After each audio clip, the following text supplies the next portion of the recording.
2 से 3 दिन पहले एक न्यूज आई थी, अस्थायी शिक्षक, कंट्रोवर्सी हुई काफी ज्यादा इस मुद्दे के ऊपर। सरकार को बाद में ये फैसला वापस लेना पड़ा। कमीशन ही आपके पेपर करवाएगा और सबसे ज्यादा जो वैकेंट पोस्टें हैं वो इसी विभाग में है। अध्यापक बनना है, ज्वाइन कर सकते हैं अध्यापक बैच एक्सपर्ट्स के अंडर।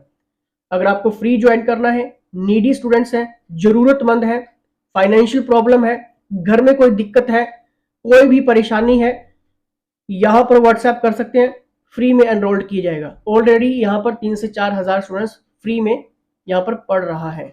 ठीक है। और एक और चीज, अगर आपने OMR शीट टेस्ट लगाने हैं, घर पे बैठ के लगाने हैं, संडे टू संडे आपके होते हैं, हजारों स्टूडेंट्स इस टेस्ट को लगाते हैं, ज्वाइन कर सकते हैं आप ये टेस्ट भी।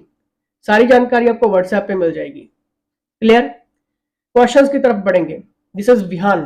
क्वेश्चंस है, चरित्र निर्माण में निम्नांकित कारक सहायक नहीं है।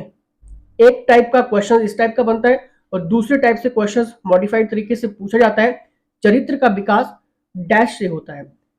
The following factors are not helpful in characters building.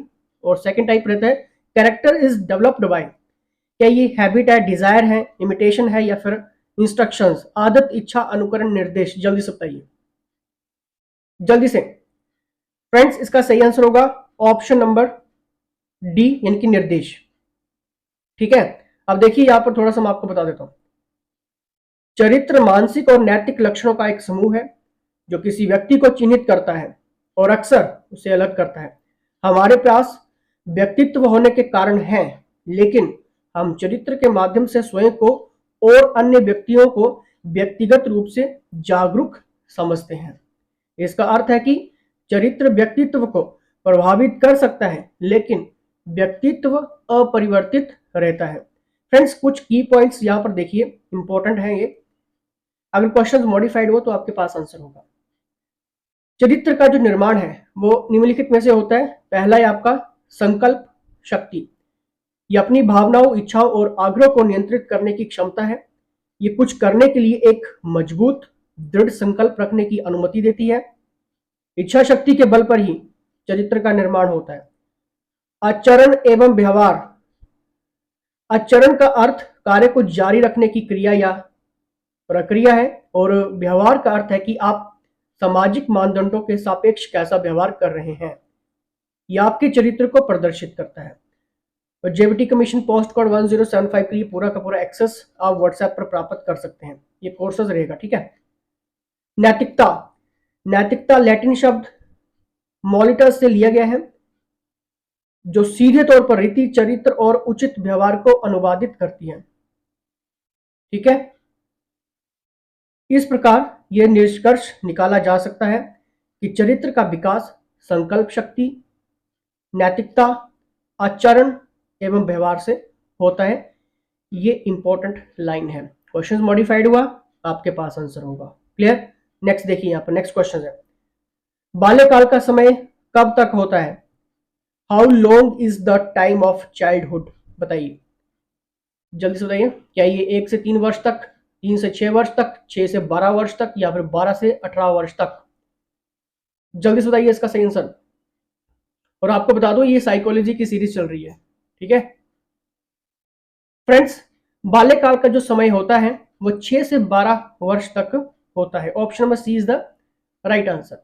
अब देखिए, थोड़ा सा आपको पता होना चाहिए, इन्फेंसी जो है यानी कि शैशवावस्था जो है जन्म से 6 वर्ष तक होती है, बाल्यावस्था चाइल्डहुड 6 से 12 वर्ष तक, और एडोलसेंस जो होगा वो आपका 12 से 18 वर्ष तक होगा, और एडल्टहुड जो होगा वो आपका 18 वर्ष से मृत्यु तक। ठीक है।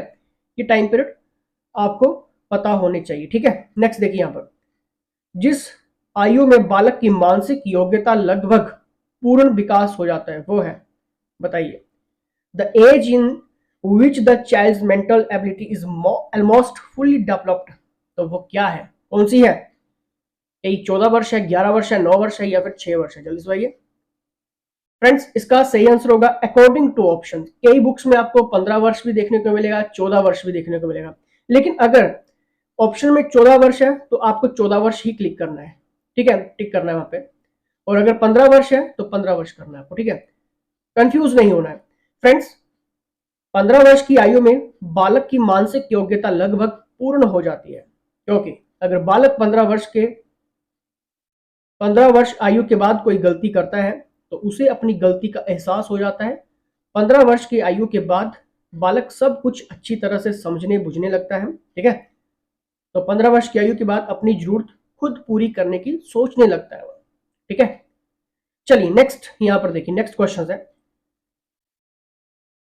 नेक्स्ट है यहाँ पर, एक अच्छे मानसिक स्वास्थ्य की कौन सी विशेषता नहीं है? इंपॉर्टेंट क्वेश्चन है ये, बताइए। Which is not a characteristic of good mental health. Is not की बात हुई है, नहीं है, बताइए जल्दी से बताइए। क्या ये संतुलित, एकीकृत और सामंजस्यपूर्ण विकास है? Balanced, integrated and harmonious development है? वास्तविकता की स्वीकृति है, एक्सेप्टेंस ऑफ रियलिटी? अभिमान या घमंड, प्राइड और वैनिटी? या फिर नियमित जीवन, रूटीन लाइफ? बताइए अच्छे मानसिक स्वास्थ्य की कौन सी विशेषता नहीं है, बताइए जल्दी से। इसका सही आंसर होगा ऑप्शन नंबर सी, यानी कि अभिमान या घमंड जो है वो अच्छे मानसिक स्वास्थ्य की विशेषता नहीं है। देखिए थोड़ा सा मॉडिफाइड करके एग्जामिनर क्वेश्चंस पूछता है यहां से। आपको मैं की फैक्ट बता रहा हूं यहाँ पे, अगर ये सीरीज लगा रहे हैं सब कुछ क्लियर होने वाला है आपका। फ्रेंड्स, मानसिक स्वस्थ स्थिति में जिसमें हर व्यक्ति अपनी स्वयं की क्षमता का एहसास करता है, जीवन के सामान्य तनावों का सामना कर सकता है, उत्पादक और फलदायी रूप से काम कर सकता है और अपने या अपने समुदाय के लिए योगदान करने में सक्षम होता है। फ्रेंड्स, एक मानसिक रूप से स्वस्थ व्यक्ति के पास निम्नलिखित विशेषताएं होती हैं। कौन कौन सी हैं, याद रख लेना। ठीक है, ये पॉइंट्स बहुत इंपॉर्टेंट है। देखिए, एक आपका है संतुलित, एकीकृत और सामंजस्यपूर्ण विकास, क्लियर, यानी कि balanced, integrated and harmonious development. Friends, इसमें क्या होता है, ये क्षमता उन्हें संतुलित जीवन जीने और सभी के साथ सकारात्मक व्यवहार करने में सक्षम बनाती है, पॉजिटिव बिहेवियर। ठीक है, वास्तविकता की स्वीकृति, एक्सेप्टेंस ऑफ रियलिटी। इसमें क्या है, ये वास्तविकता को समझने और उसके अनुसार स्वीकार करने की क्षमता है, क्लियर। आत्मविश्वास, सेल्फ कॉन्फिडेंस, ये क्षमता उन्हें खुद को स्वीकार करने और भरोसा करने में सक्षम बनाती है और शिक्षार्थियों को सभी क्षेत्रों में बहुत आत्मविश्वास महसूस करवाती है। समस्या समाधान, प्रॉब्लम सॉल्यूशंस, ये क्षमता उन्हें अपने दैनिक या सामान्य जीवन में समस्याओं का रचनात्मक समाधान खोजने में सक्षम बनाती हैं। अगर कमीशन निकालना है, व्हाट्सएप कर लेना टाइम से पहले। एमसीक्यूज चाहिए वो भी मिल जाएंगे, नोट्स चाहिए वो भी मिल जाएगा, वीडियो कोर्स चाहिए वो भी मिल जाएगा, मॉक टेस्ट चाहिए वो भी मिल जाएगा। 5 सालों का अनुभव है, एक्सपर्ट टीम है, क्योंकि हमारे पास ही एनालाइज टीम है, हमारे पास ही टेस्ट टीम है, हमारे पास ही टीचर्स हैं तो परफेक्ट गाइड आपको करते हैं। ठीक है, देखिए इसका एक और पॉइंट आगे बढ़ेंगे। इमोशनल मैच्योरिटी, ये क्षमता उन्हें नैतिक निर्णय और संचार करने में मदद करती है। डीप थिंकिंग, यह क्षमता उन्हें वस्तुपूर्वक यानी कि ऑब्जेक्टिव दृष्टिकोण से जानकारी का विश्लेषण करने में सक्षम बनाती है। डिसीजन मेकिंग, ये एक ऐसी क्षमता है जो उन्हें प्रासंगिक जानकारी इकट्ठा करके रचनात्मक रूप से निर्णय लेने में मदद करती है। अभिमान या घमंड, प्राइड और वैनिटी, का अर्थ अपने बारे में अत्यधिक गर्व या आत्म संतुष्टि के साथ बोलना है। ठीक है, देखिए इसलिए हम ये निष्कर्ष निकाल सकते हैं कि अभिमान या घमंड अच्छे मानसिक स्वास्थ्य की विशेषता नहीं है, क्लियर। और ये जो मैंने पॉइंट्स आपको बताए हैं ये बहुत इंपॉर्टेंट है, ठीक है, क्योंकि यहां पर बात यही की गई थी कि मानसिक जो रूप से स्वस्थ व्यक्ति है उसकी जो विशेषताएं वो क्या क्या हैं। अगर ये पॉइंट्स आपको क्लियर हो गए हैं तो वेल डन, यहां से किसी भी टाइप का कोई भी क्वेश्चन बन जाएगा आपके पास आंसर होगा। इसकी पीडीएफ अगर आपको चाहिए तो टेलीग्राम ग्रुप्स को ज्वाइन कर सकते हैं, लिंक डिस्क्रिप्शन में, या व्हाट्सएप कर लेना। माँ बाप के साये से बाहर निकल अपने साथी बालकों की संगत को पसंद करना संबंधित है। क्वेश्चन को अच्छे से पढ़िए, यहां पर क्या बात हो रही है। माँ बाप के साये से बाहर निकल अपने साथी बालकों की संगत को पसंद करना संबंधित है coming out of the shadow of parents are liking the company of fellow children is related। बताइए क्या ये किशोर अवस्था एडोलसेंस, पूर्व किशोर अवस्था से, प्री एडोलसेंस बाल्यावस्था से, फ्रॉम चाइल्डहुड शैशवावस्था, फ्रॉम इन्फेंसी? बताइए जल्दी से बताइए।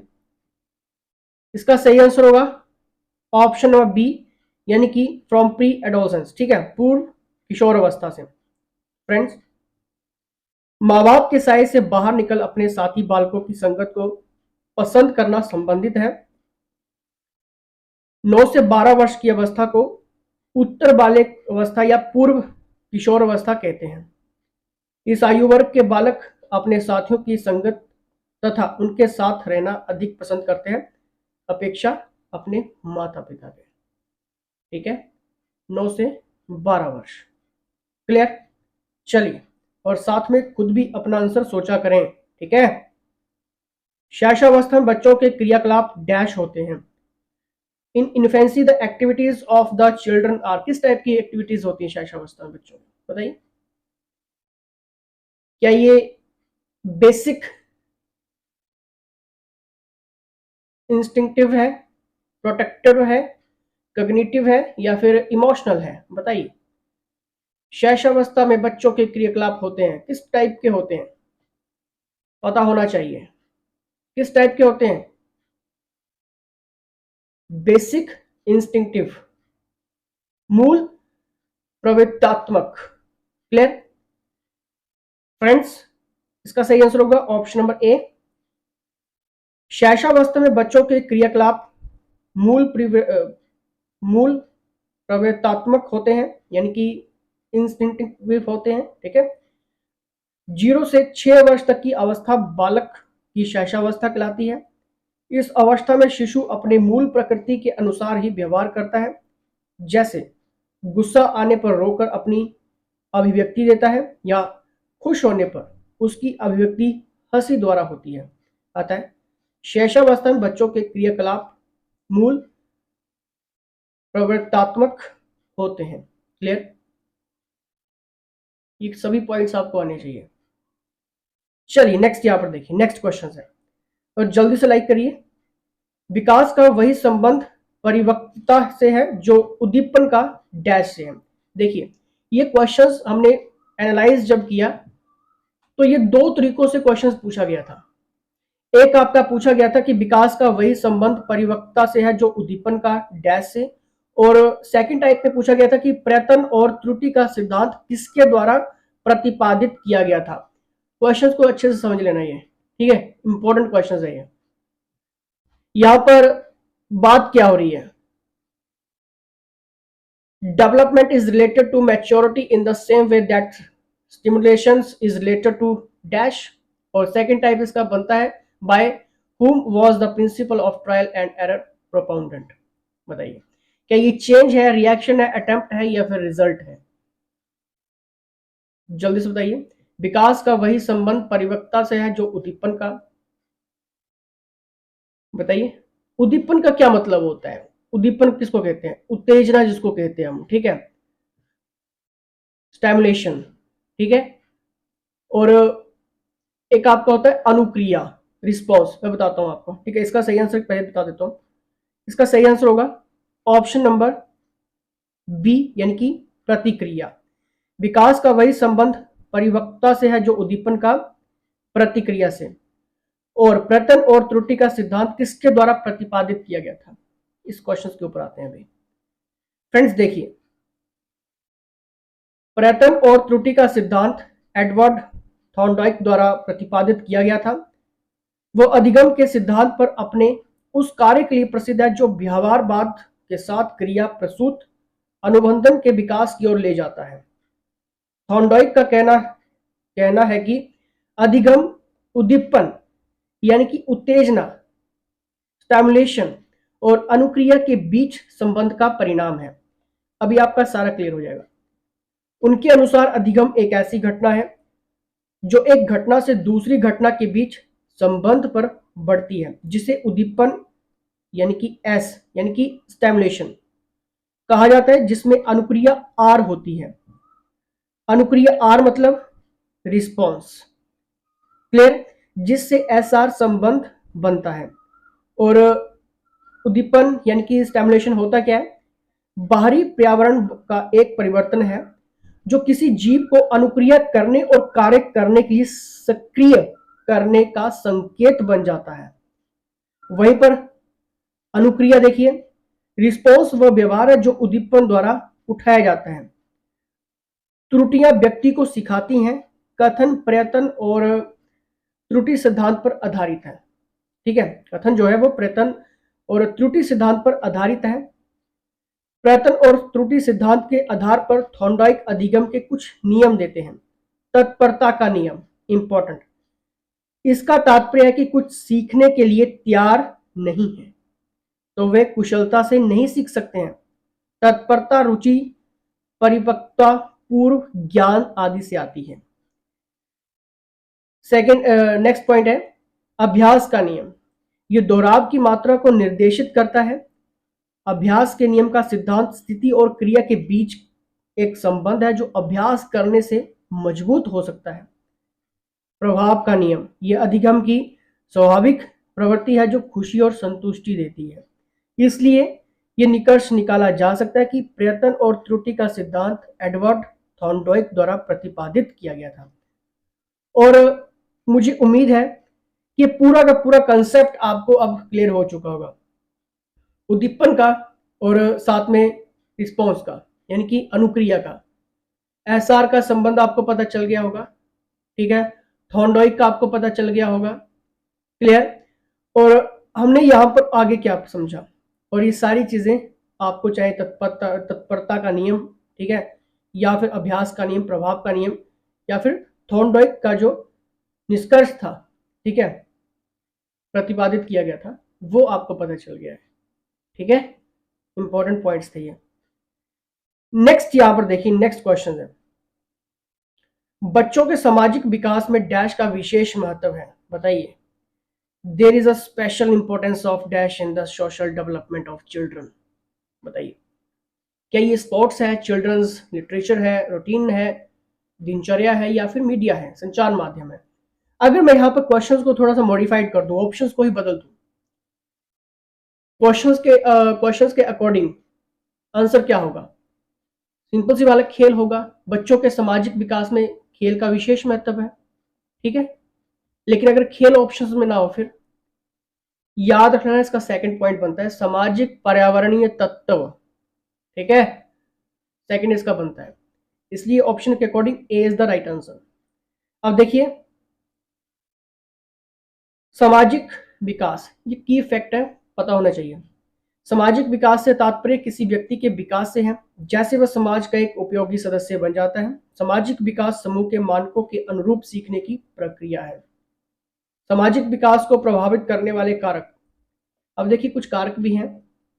ठीक है, सामाजिक विकास के स्तर पर असर डालने वाले कुछ कारक सामाजिक पर्यावरणीय तत्व हैं। फर्स्ट पॉइंट के ऊपर चलेंगे। एक बच्चे के सामाजिक विकास को उस संस्कृति और समाज द्वारा नियंत्रित किया जाता है जिसमें वह रहता है। इसलिए विभिन्न संस्कृतियों से आने वाले बच्चों की सामाजिक प्रतिक्रियाओं की अलग अलग शैली होती है।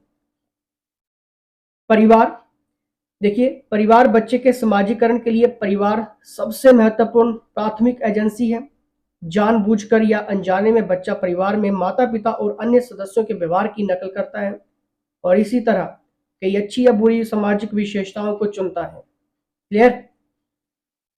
नेक्स्ट पॉइंट है इसके, माता पिता के रिश्ते, बच्चे से रिश्ते, माता पिता द्वारा इस्तेमाल की जाने वाली भाषा, माता पिता का शैक्षिक स्तर और माता पिता की सामाजिक आर्थिक स्थिति और माता पिता के साथ बिताने के लिए अवकाश की उपलब्धता, परिवार में सदस्यों की संख्या अन्य कारक हैं।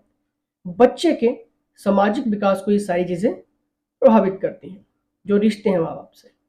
ठीक है, सहकर्मी समूह, सहकर्मी समूह बच्चे की स्वीकृति, उपलब्धि, स्नेह, अनुमोदन, निरंतरता, प्रसिद्धि, मान्यता आदि जैसी कई जरूरतों को पूरा करता है। विशेष रूप से पूर्व प्राथमिक कक्षाओं में साथियों की एक अच्छी कंपनी अच्छे गुणों को सीखने में बहुत मदद करती है। सहकर्मी समूह की यहाँ पर बात हो रही है फ्रेंड सर्कल की। ठीक है, बातचीत के माध्यम से बच्चा समझता है कि कैसे सहयोग करें, कैसे नेतृत्व करें और कैसे पालन करें, एक सामान्य कारण के लिए सोचें और चुनौतीपूर्ण विभिन्न परिस्थितियों को समायोजित करें। वहीं पर अगला है स्कूल। देखिए, स्कूल से संबंधित बहुत सारे कारक बच्चे के समाजीकरण को प्रभावित करते हैं। विद्यालय में पारस्परिक संबंध, इसकी परंपरा, मूल्य और संस्था द्वारा बनाए गए आदर्श, पाठ्य चर्चा और सपाठ्यक्रम गतिविधियों, शिक्षकों और स्कूल के साथियों के सामाजिक गुणों और व्यवहार आदि का समाजीकरण में एक महत्वपूर्ण भूमिका है। इस प्रकार यह स्पष्ट हो जाता है कि बच्चों के सामाजिक विकास को प्रभावित करने वाले जो कारक हैं, सामाजिक पर्यावरणीय तत्व हैं। ठीक है, बहुत इंपॉर्टेंट पॉइंट्स थे ये सारे के सारे। चलिए नेक्स्ट यहां पर देखेंगे, नेक्स्ट क्वेश्चन है, कोहलबर्ग का विकास सिद्धांत निम्न में से किससे संबंधित है? बताइए। जो कोहलबर्ग की थ्योरी है, ठीक है, theory of development is related to which of the following? बताइए जल्दी से ऑप्शन देखिए। क्या ये लैंग्वेज डेवलपमेंट है, कॉग्निटिव डेवलपमेंट है, मॉरल डेवलपमेंट है, या फिर सोशल डेवलपमेंट है? बताइए, क्वेश्चंस गलत नहीं होना चाहिए किसी का भी। कोहलबर्ग का विकास सिद्धांत निम्नलिखित में से किससे संबंधित है? नैतिक विकास से संबंधित है, मॉरल डेवलपमेंट से संबंधित है। Option number C is the right answer.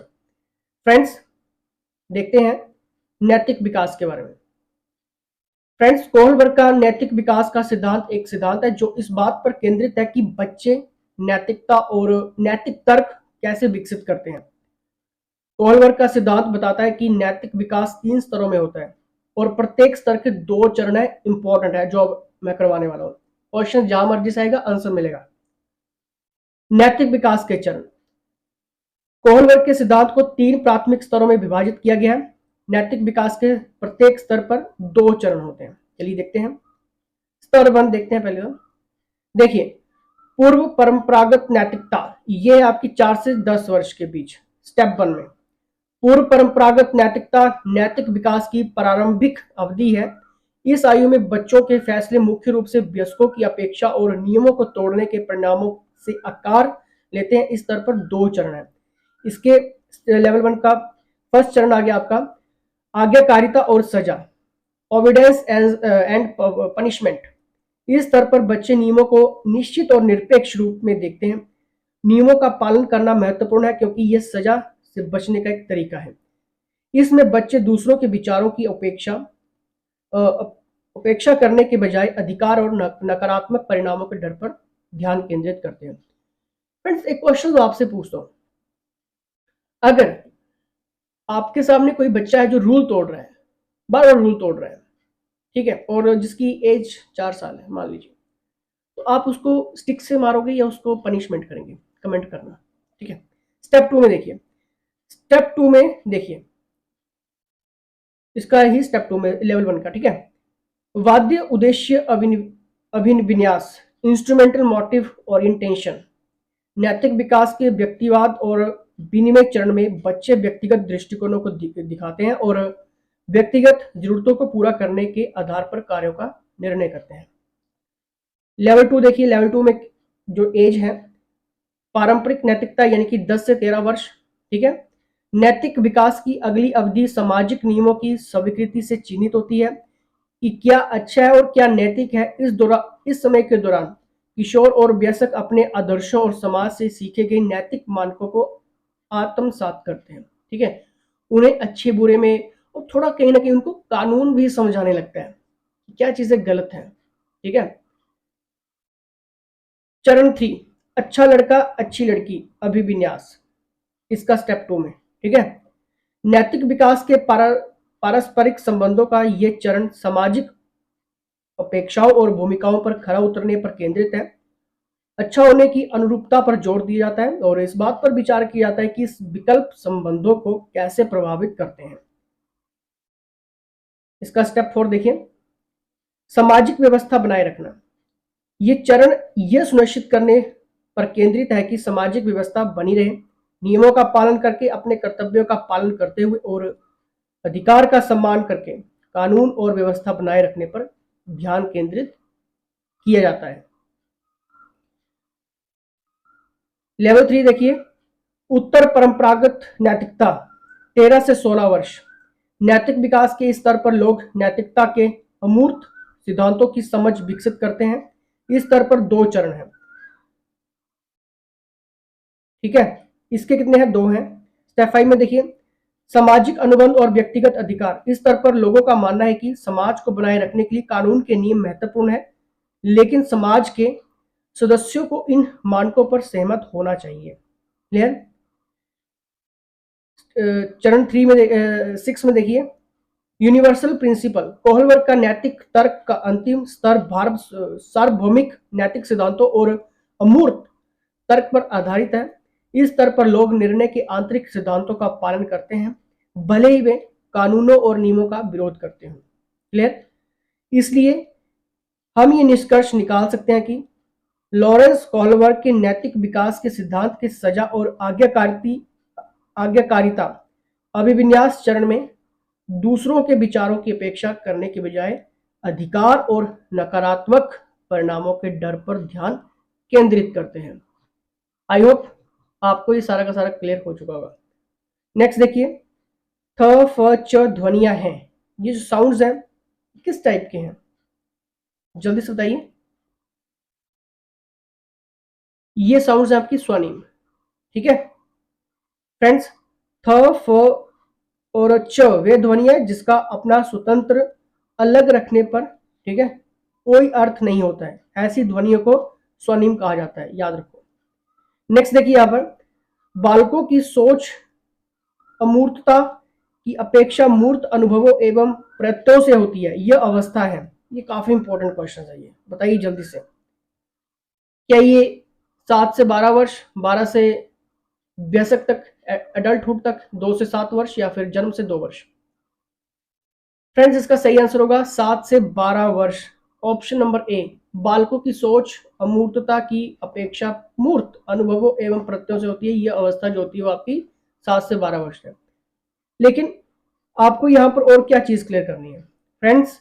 जिन प्यागेट एक मनोवैज्ञानिक जो मनोविज्ञान के संज्ञानात्मक स्कूल से संबंधित थे, बाल विकास पर अपने काम के लिए प्रसिद्ध हैं, आपको पता ही है। उन्होंने अपने सिद्धांत में संज्ञानात्मक विकास का एक व्यवस्थित अध्ययन किया, जिसे 4 स्टेप्स में यहाँ पर वर्गीकृत किया गया है, चरणों को नीचे समझाया गया है, ठीक है। अब देखिए, समय की थोड़ी कमी है, ठीक है, ये पढ़ लीजिए। ये अवस्थाएं हैं और ये लक्षण हैं, ठीक है। 0 से 2 में, ठीक है, 2 से 7 वर्ष में, ठीक है। स्क्रीनशॉट ले लीजिए या फिर पीडीएफ के लिए व्हाट्सएप करिए या फिर टेलीग्राम ज्वाइन करिए, ठीक है। ऑप्शंस आपके पास हैं। नेक्स्ट यहाँ पर जो है 7 से 12 वर्ष में जो अवस्था है और उसके जो लक्षण है वो ये हैं, ठीक है। और औपचारिक परिचालन 12 से 15 वर्ष जो अवस्थाएं हैं और उसके लक्षण ये हैं। क्लियर है? ये काफी इंपॉर्टेंट क्वेश्चन था, क्योंकि ये आपको पता होना चाहिए, ठीक है। और लास्ट में ये हम निष्कर्ष निकालते हैं कि उपयुक्त उल्लिखित अवस्था मूर्त परिचालन अवस्था के बारे में बताता है, जो 7 से 12 वर्ष है, ठीक है। ये पता होना चाहिए। अगर क्वेश्चन मॉडिफाइड हो तो आपके पास आंसर होगा। नेक्स्ट यहाँ पर देखिए, नेक्स्ट क्वेश्चन है, निम्नलिखित में से कौन पियाजे के अनुसार बौद्धिक विकास का निर्धारक तत्व नहीं है? बताइए। क्या ये सोशल ट्रांसमिशन है, बैलेंसिंग है, एक्सपीरियंस है, या फिर नन ऑफ दिस? बताइए। Which of the following is not a determinant of intellectual development according to Piaget? बताइए जल्दी से, जल्दी से बताइए। इसका सही आंसर होगा ऑप्शन नंबर ए, यानी कि सामाजिक संचरण, सोशल ट्रांसमिशंस, ठीक है। पियाजे के अनुसार बौद्धिक विकास का निर्धारक तत्व नहीं है। ये तो आपको पता चल गया। अगर क्वेश्चन मॉडिफाइड हुआ फिर क्या करेंगे, इसके मैं आपको बता देता हूँ, लास्ट में बता दूंगा कि बौद्धिक विकास का जो तत्व है वो कौन कौन से वर्ड्स आपको याद रखने हैं, वो बता दूंगा आपको, ठीक है। पहले इसके ऊपर चलिए। देखिए यहां पर क्या कह रहा है, बौद्धिक विकास उस विधि को संदर्भित करता है जिससे बच्चे के दिमाग और मस्तिष्क का कार्य विकसित होता है। बौद्धिक विकास अधिगम के बारे में यह है, इस बारे में है कि व्यक्ति अपने मन, विचारों और रायों को उस विश्व की समझ बनाने के लिए कैसे व्यवस्थित करते हैं जिसमें वह रहता है। यह बच्चों के अधिगम और जानकारी की विधि को संदर्भित करता है, ठीक है। लेकिन आपको क्या याद करना है, आपको ये चीज याद करनी है, बौद्धिक विकास के तत्व, ठीक है। ये पॉइंट्स याद करने हैं आपको बस। अगर क्वेश्चन मॉडिफाइड भी होता है आपके पास आंसर होगा, ठीक है। चलिए नेक्स्ट यहाँ पर देखिए, नेक्स्ट क्वेश्चन है। नेक्स्ट क्वेश्चन क्या कह रहे हैं, एक क्रिकेट खिलाड़ी अपनी गेंदबाजी के कौशल को विकसित कर लेता है पर यह उसके बल्लेबाजी के कौशल को प्रभावित नहीं करता है, इसे कहते हैं, इसे क्या कहते हैं, बताइए जल्दी से, क्या कहते हैं इसे, बताइए जल्दी से बताइए फ्रेंड्स। इसे हम कहते हैं जीरो ट्रेनिंग ट्रांसफर। क्यों कहते हैं ये, अभी आपको पता चल जाएगा, ठीक है। देखिए, प्रशिक्षण का स्थानांतरण एक नई स्थिति में अर्जित क्षमताओं या ज्ञान को लागू करने के लिए संदर्भित करता है। यह तब होता है जब दोनों स्थितियों में तत्व समान होते हैं। सकारात्मक, नकारात्मक और शून्य स्थित प्रशिक्षण के स्थानांतरण 3 प्रकार के होते हैं, याद रखना। प्रशिक्षण के जो स्थानांतरण है 3 प्रकार के हैं, ये बन सकता है क्वेश्चन आपके एग्जाम में। प्रशिक्षण का शून्य हस्तांतरण, ये तब होता है जब पिछले प्रशिक्षण से नई चीजें सीखने में कोई फर्क नहीं पड़ता, जैसे गेंदबाजी करने की क्षमता पर बल्लेबाजी से कोई लेना देना नहीं है, ठीक है। प्रशिक्षण का सकारात्मक हस्तांतरण, ये तब होता है जब पिछला प्रशिक्षण किसी अन्य स्थिति में प्रशिक्षण की सुविधा प्रदान करता है, जैसे अकाउंटेंसी का जो ज्ञान है वो व्यापार में मदद करता है। प्रशिक्षण का नकारात्मक हस्तांतरण, ये तब होता है जब पिछला प्रशिक्षण किसी अन्य कार्य के प्रशिक्षण में बाधा डालता है, जैसे हिंदी बोलने की आदत संचार में अंग्रेजी के प्रयोग में बाधा डालती है। क्लियर। इसलिए हम ये निष्कर्ष निकालते हैं कि गेंदबाजी के कौशल को विकसित करना जो उसके बल्लेबाजी के कौशल को प्रभावित नहीं करता है, प्रशिक्षण के शून्य हस्तांतरण पर एक उदाहरण है, ठीक है।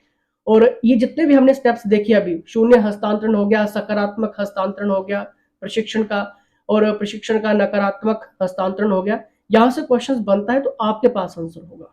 ये बस ये स्टेप याद रखना, ठीक है।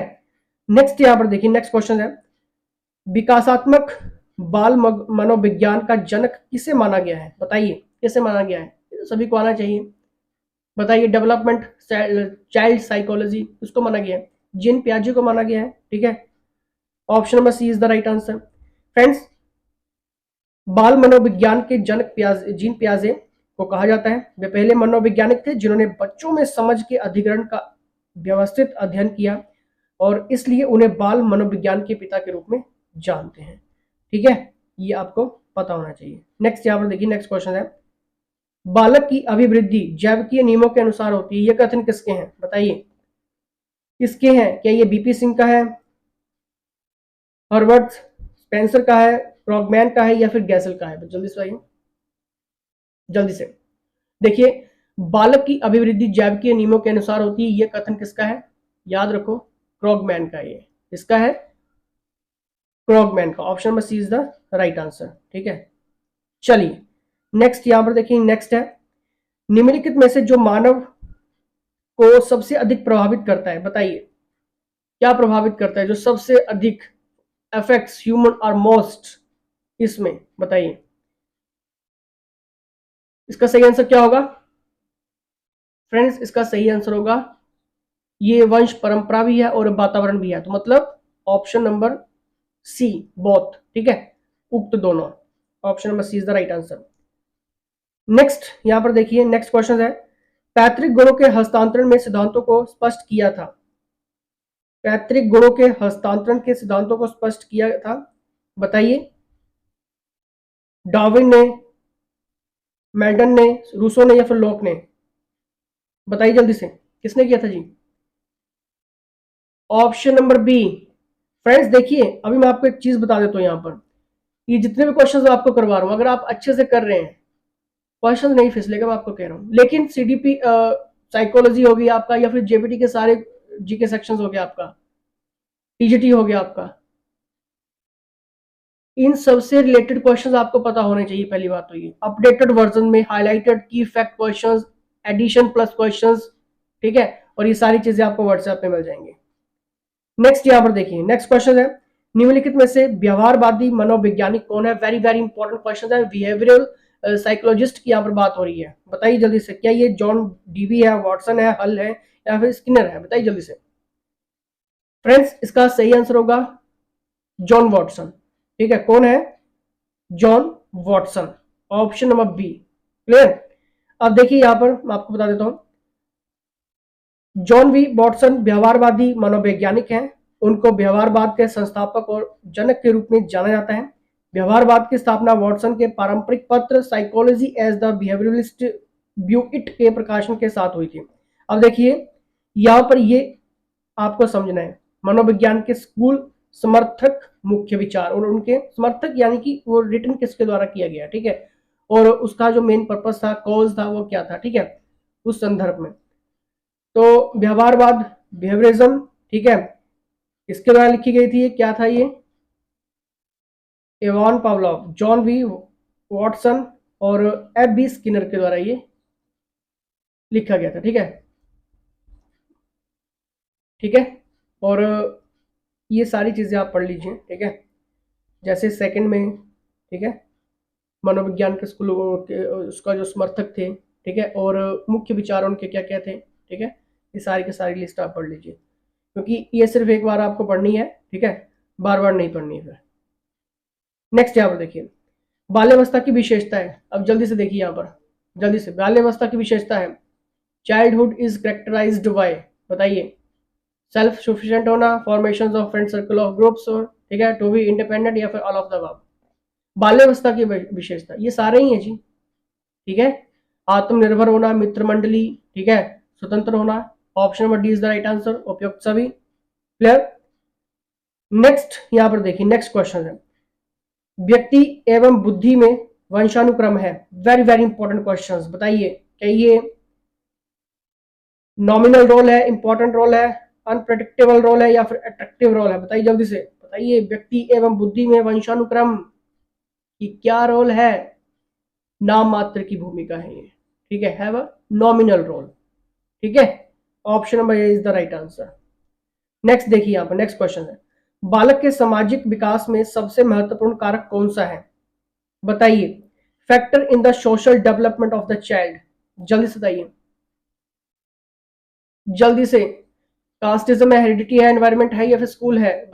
बालक के सामाजिक विकास में सबसे महत्वपूर्ण कारक, याद रखो, वातावरण, environment, option number C is the right answer. ठीक है, पता होना चाहिए आपको। लड़कियों में बाह्य परिवर्तन किस अवस्था में होने लगता है? एक्सटर्नल चेंजेस, बताइए, ये तो सभी को पता होना चाहिए, जल्दी से। इन्फेंसी, चाइल्डहुड, एडोलसेंस, या फिर एडल्टहुड? बताइए जल्दी से। देखिए, एडोलसेंस से होने लगता है ये, किशोर अवस्था से ही, ठीक है, लड़कियों में बाह्य परिवर्तन होने लगता है। ठीक है, एक्सटर्नल जो चेंजेस आते हैं लड़कियों में, ठीक है, adolescence, option number C is the right answer. ठीक है, नेक्स्ट यहाँ पर देखिए, नेक्स्ट क्वेश्चन है, भाषा विकास के भाषा विकास के विभिन्न अंग कौन से हैं? बताइए, different parts of language development, ये तो सभी को पता होना चाहिए, जल्दी से देखिए इसका सही आंसर, जल्दी से बताइए, भाषा विकास के विभिन्न अंग कौन से हैं? ऑप्शंस पढ़िए जल्दी से पढ़िए options. Letter knowledge, understanding language while listening, producing language while producing sounds, या फिर ऑल ऑफ द अबव? सारा ये जी, ठीक है, option number D is the right answer. Next यहां पर देखेंगे, नेक्स्ट क्वेश्चन है, लेमार्क ने अध्ययन किया था, किसका अध्ययन किया था? जल्दी से, स्कूल का किया था, वातावरण का किया था, समाज का किया था, या फिर वंशानुक्रम का किया था? लेमार्क ने किसका अध्ययन किया था, किसका किया था friends? Option number D, hereditary, वंशानुक्रम का अध्ययन किया था लेमार्क ने। ठीक है, देखिए क्वेश्चन बनता है यहां पर, लेमार्क के अनुसार जीवन का विकास अंगों के उपयोग और उपयोग के कारण हुआ। उन्होंने 1809 में अपनी प्रसिद्ध पुस्तक, क्वेश्चन बनता है, फिलोसफी जुलगिक में इसकी व्याख्या की। ठीक है, यह सिद्धांत आज अधिक स्वीकार्य नहीं है। ठीक है, विकासवाद या लेमार्क का सिद्धांत। ठीक है, क्लियर? चलिए नेक्स्ट यहां पर देखिए, नेक्स्ट क्वेश्चन है, निम्नलिखित में से अवांछनीय संवेग, बताइए, बताइए जल्दी से, विच ऑफ द फॉलोइंग, बताइए जल्दी से, लव, बेट्रेट, हेट, या फिर सरप्राइज?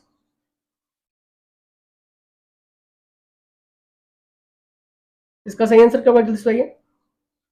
इसका सही आंसर होगा ऑप्शन नंबर बी, यानी कि दगा देना। ठीक है, बट्रेट, option number B is the right answer. ठीक है, अब देखिए, HPPSC JBT commission post code 1075 के लिए अगर आपको कोर्सेज लेना है, वीडियो कोर्स क्लास है, अपने टाइम के अकॉर्डिंग आप इसको देख सकते हैं, जो कि सबसे बेस्ट तरीका रहता है किसी एग्जाम को क्रैक करने के लिए। लेटेस्ट पैटर्न इसमें आपको मिलेगा और ये सारी चीज़ें आपको अवेलेबल हो जाएंगी। एग्जाम आपका निकल जाएगा, बस पढ़ना पड़ेगा, ठीक है। यहाँ पर व्हाट्सएप कर लेना, अगर आपको फ्री कोर्सेज चाहिए, फ्री टेस्ट चाहिए, तब भी आप व्हाट्सएप कर लेना। जरूरतमंद स्टूडेंट्स के लिए यहाँ पर फ्री कोर्सेज हैं एक्सपर्ट्स के अंदर, जिनके पास 5 से 7 सालों का एनहेंस एक्सपीरियंस है, ठीक है। तो फायदा उठाइए, व्हाट्सएप कीजिए। चलिए, इसी के साथ जय हिंद, जय हिमाचल।